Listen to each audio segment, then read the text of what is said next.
Welcome to the channel. Here, we master tricky words and their meanings. Today, we're focusing on a medical term that can be a bit tricky to pronounce: steatorrhea. Many people get confused by its unusual letter combinations, but by the end of this video, you'll say it with confidence. Let's break it down step by step.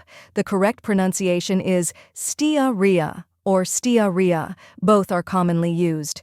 First, we have ste, which sounds like stee in steam. Next, or is a soft transition sound.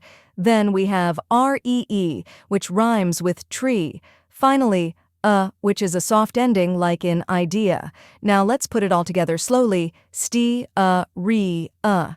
Try repeating after me: steatorrhea. Now a little faster: steatorrhea. And at full speed: steatorrhea. Keep practicing, and soon this word will come naturally to you. Now that you've nailed the pronunciation, let's go over the meaning. Steatorrhea is a medical condition where excess fat is present in the stool, making it oily and difficult to flush.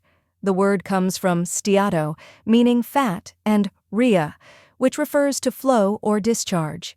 It's often associated with digestive disorders like malabsorption, and that's it. Now you know how to pronounce steatorrhea and what it means. If you found this helpful, give this video a like and share it with others. Comment below with any tricky words you'd like me to cover next, and don't forget to subscribe for more pronunciation guides. See you in the next video.